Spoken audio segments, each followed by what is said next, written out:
Mi nombre es Rommel Melgen. Actualmente estoy cursando por la clase de Historia de Honduras. Vamos a hablar sobre dos hechos importantes que han sido relevantes en la historia hondureña. El primero va a ser la guerra del 69 entre Honduras y El Salvador, o como muchos conocemos, la guerra del fútbol. Esta guerra se dio en el año 1969 eh, entre las repúblicas de Honduras y El Salvador. Se originó debido a las tensiones políticas o diplomáticas que habían en ese tiempo, y otra de las causas fue la tensión social que existía en ambos países, lo que llevó a cabo que surgiera una guerra que duró 4 días. En ambos bandos se utilizó pues aviones obsoletos para su época, y lo que llevó a muchas pérdidas materiales en ambos países y también pérdidas humanas.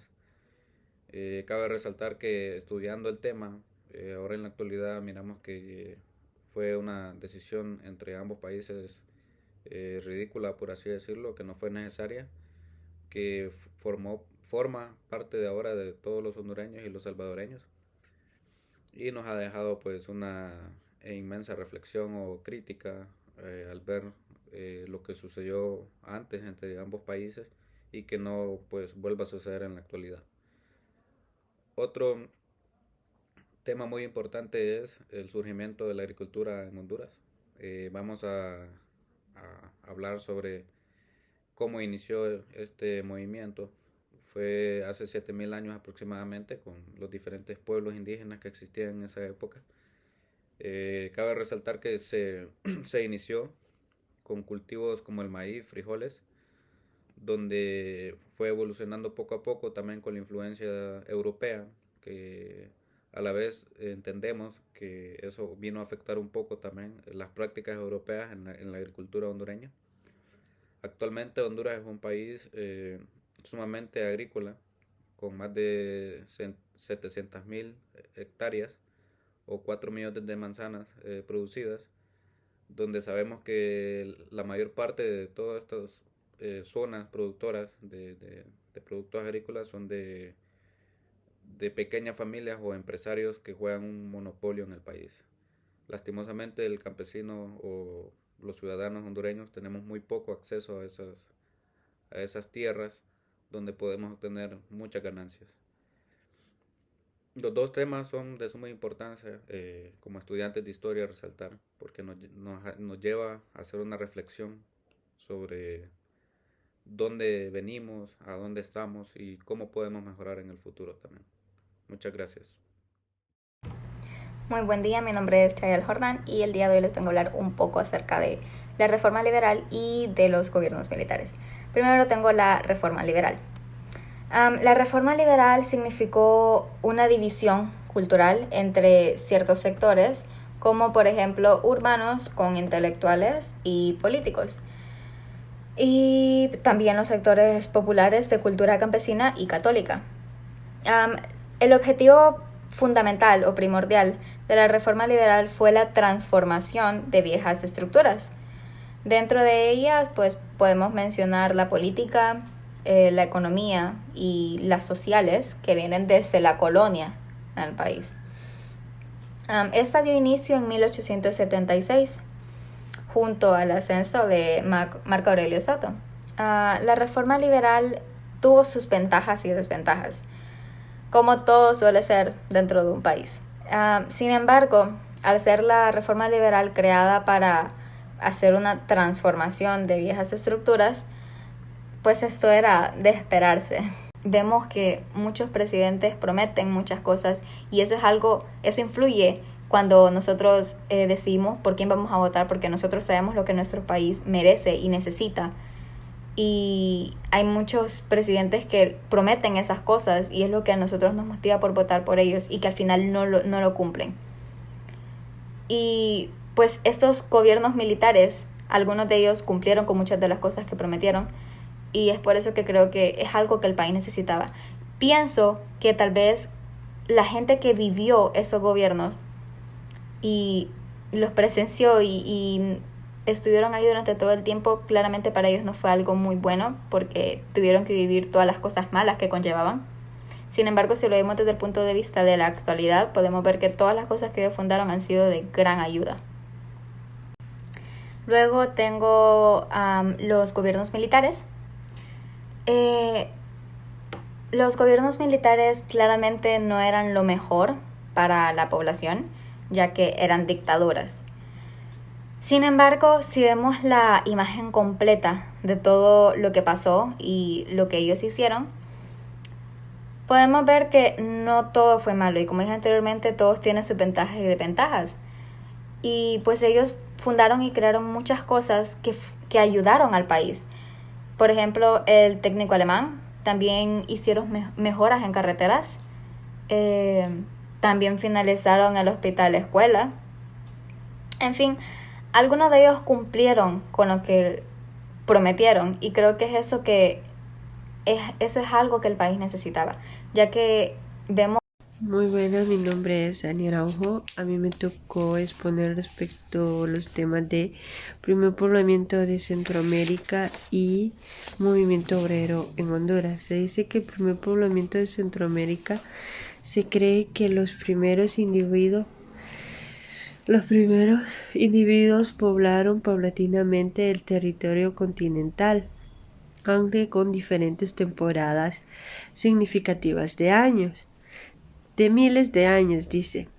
Los investigadores coinciden en una antigüedad de 35.000 años para los primeros pobladores y un rango de 5.000 años menos en cada zona que ocuparon de norte a sur.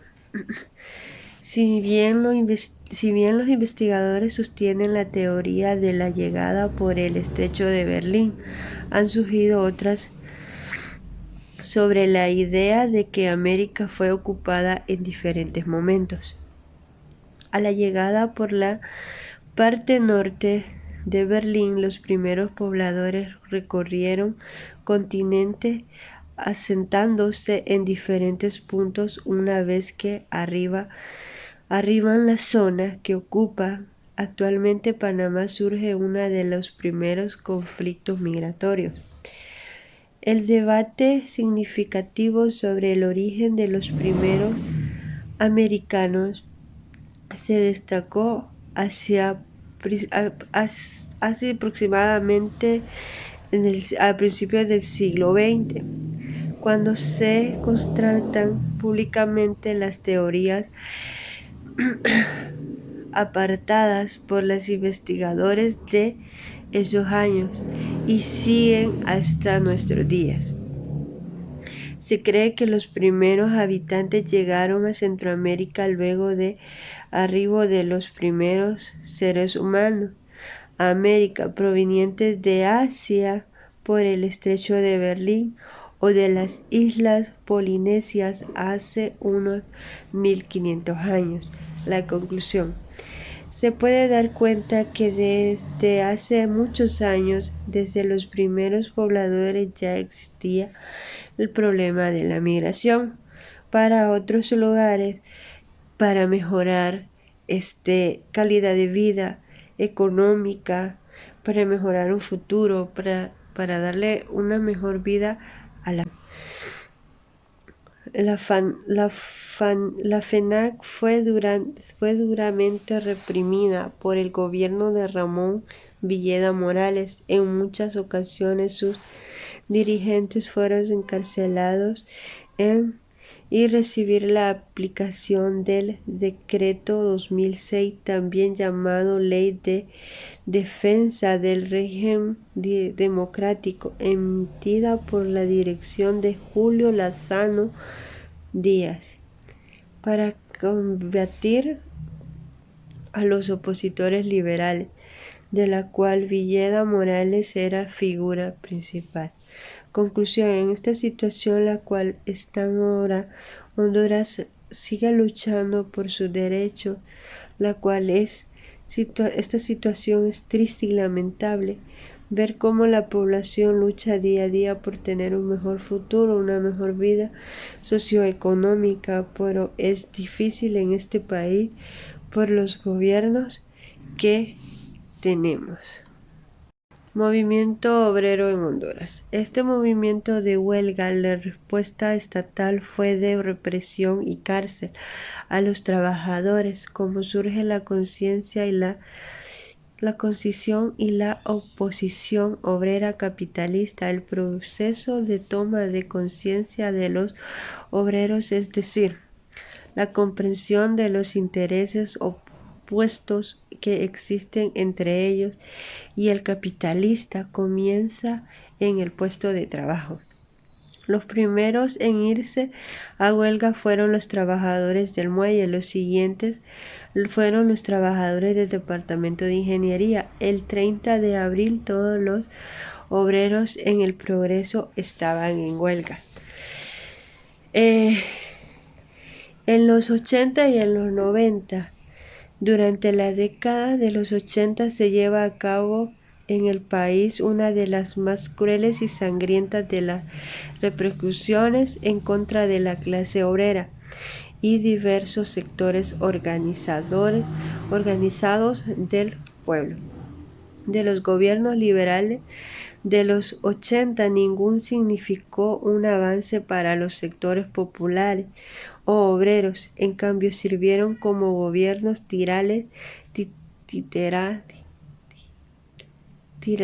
a los intereses norteamericanos. Pero durante casi toda la década se destaca en el eficiente trabajo de cooptación para parte de los gobiernos nacionales y liberales hacia los dirigentes obreros que, a pesar de la audición de las crisis sociales y económicas, se mantuvieron al margen y con una posición conformista en relación a los miles de problemas de los sectores populares de la clase obrera. Esta situación lo llevó a enfrentarse directamente contra los grandes terratenientes, la burguesa agroexportadora y la burguesía imperialista bananera, quienes buscaban despojar de sus tierras miles de familias campesinas asentadas en las costas nortes, donde el capital comenzaba a expandirse a través del banano. Mi nombre es Ligia Cepeda y yo les hablaré acerca de la independencia de Honduras y el periodo de Francisco Morazán. La independencia de Honduras, por cerca de 3 siglos, Honduras fue parte de la Capitanía General de Guatemala, por lo que su independencia giró alrededor de los acontecimientos proindependentistas. En las demás provincias, luego de la ocupación de España por parte de los franceses, se produjeron en Nicaragua, El Salvador y Guatemala. Entre 1811 y 1813, principios de 1821, cuando México, a través del Plan de Iguala, declaró su independencia total de España el 24 de febrero.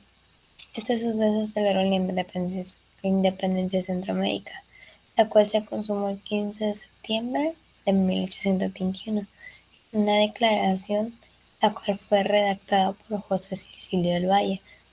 Esta independencia duró muy poco, ya que en enero de 1822, por iniciativa de los conservadores y del emperador Agustín de Iturbide, las Provincias Unidas de Centroamérica se unieron al Imperio Mexicano.